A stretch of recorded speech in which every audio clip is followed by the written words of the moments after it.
ഞങ്ങൾ ഇന്ന് പോകുന്നത് ഹൈദരാബാദിലെ ബിർള മ്യൂസിയത്തിലേക്കാണ്. അവിടുത്തെ മെയിൻ അട്രാക്ഷനായ ഫോസിൽ മ്യൂസിയമാണിത്.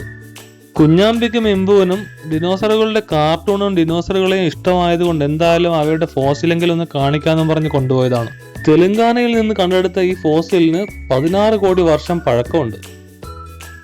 ഈ കാണുന്നത് വേറൊരു മുട്ടയാണ്. 70 ലക്ഷം വർഷം പഴക്കമുള്ള മുട്ടയാണ്. അതായത് 7 കോടി വർഷം പഴക്കമുള്ള മുട്ട. സത്യത്തിൽ ഡിനോസറുകൾ മുട്ടയിട്ടാണ് കുഞ്ഞുങ്ങളെ വിരിയിക്കാറുള്ളത് എന്നുള്ളത് എനിക്കൊരു പുതിയ അറിവായിരുന്നു.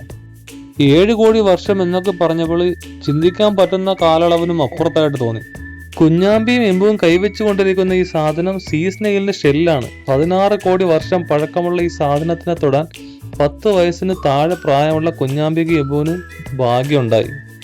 ഈ ഒരു മരക്കഷ്ണവും ലോവർ ജുറാസിക് ഏജിൽ ഉണ്ടായിരുന്നതാണ്. അതായത് 16 കോടി വർഷം മുമ്പുള്ള മരക്കഷ്ണമാണത്. ഈ ഇരിക്കുന്നതെല്ലാം പെട്രിഫൈഡ് വുഡ്സ് ആണ്. പെട്രിഫിക്കേഷൻ എന്ന് പറഞ്ഞു കഴിഞ്ഞാൽ ജൈവ വസ്തുക്കൾ ധാതുക്കൾ കൊണ്ട് നിറഞ്ഞ് കാലക്രമേണ കല്ലായി മാറുന്ന ഒരു പ്രോസസ്സാണ്.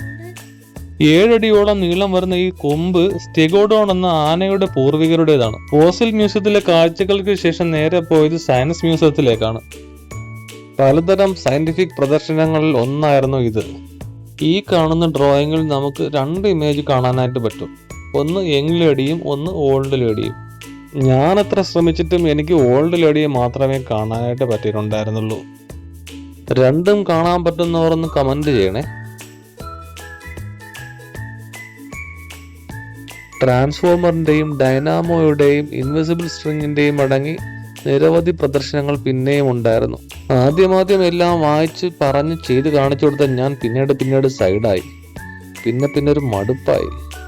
ഇത് പഠിക്കും പോലെ വായിച്ച് പറയണത് ഭയങ്കര ബോറായിട്ട് എനിക്ക് തോന്നി. അവസാനമായി കണ്ടത് ഇൻഫിനിറ്റി വെല്ലാണ്. അഗാധമായ താഴ്ചയുള്ളതായി തോന്നുമെങ്കിലും അതിന് ഏതാനും അടി മാത്രമേ താഴ്ചയുള്ളൂ. 2 സമാന്തര കണ്ണാടികൾക്കിടയിൽ പ്രകാശത്തിന്റെ ഒരു തന്ത്രം ഉപയോഗിച്ചാണ് ഇത് ചെയ്യുന്നത്. അതിലിടുമെന്ന് കാണിച്ച് ഇമ്പുവിനെ പേടിപ്പിക്കുന്ന കാഴ്ചയാണിത്.